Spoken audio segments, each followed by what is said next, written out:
Alright, Troy Anderson here from AndersonTrainingSystems.com. It's the 3rd of January, so everybody's been working on their resolutions, goals, and fitness stuff. I had an idea a while back that I wanted to share with you, and I finally got around to doing it. It's a little something called forced exercise. I know there are a lot of you out there that don't like exercise. Maybe you don't have a great affinity to it. You can probably hear my dog huffing and puffing in the background there because he's going to be a part of this little exercise practice here. Basically, one of my goals is to run a 3-mile run in under 20 minutes. So instead of running in a loop or running on a track or running something very monotonous, what I've done today is I've detached this idea of forced exercise, where my wife is basically taking me out 3 miles away from our house, and she's going to drop me and my dog off, and we're going to jog back to the house and work on this goal of mine to run a 3-mile run under 20 minutes. So this is day 1 of it. It's also to show you about forced exercise. Basically, I have no other choice but other to get myself back to my 3 miles back to my house.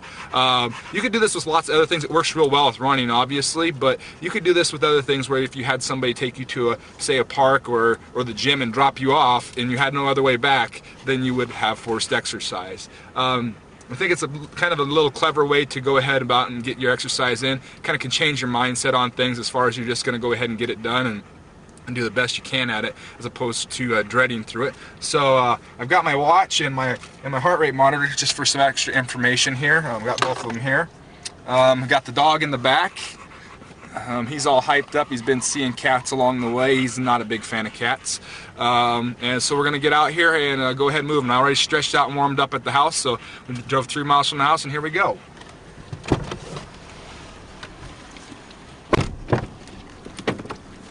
Stinks. Oh, you're all tied up. Alright, we'll see you later. Troy Anderson, Anderson Training Systems again. Back from part 1, actually, of forced exercise.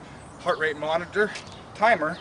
I shut my timer off when I hit stoplights, and I think I hit 3 lights. I didn't shut my heart rate off, which also has a timer on it, because it's going to average my average heart rate that I had while I was going. Interesting enough, I've been here for probably about 3-4 minutes now. I've recovered back down to 129. My resting this morning was at 160, and I'll share with you what my average was here in just a second. But there was only 1 minute difference between my 3 stops on my timer and my heart rate. So my time was 22 minutes and 33 seconds. Got a little bit slow on my last half mile when I made my last turn at the stoplight.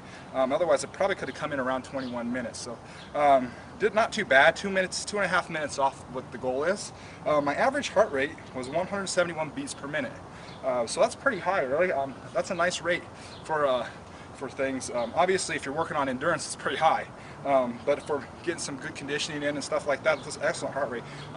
My estimated maximum, I'm 34 years old, is about 185 beats. I believe that's, if I do the math right, 195 beats, 96 beats a minute is my maximum.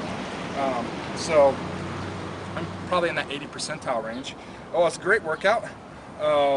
Kept it pushing pretty good.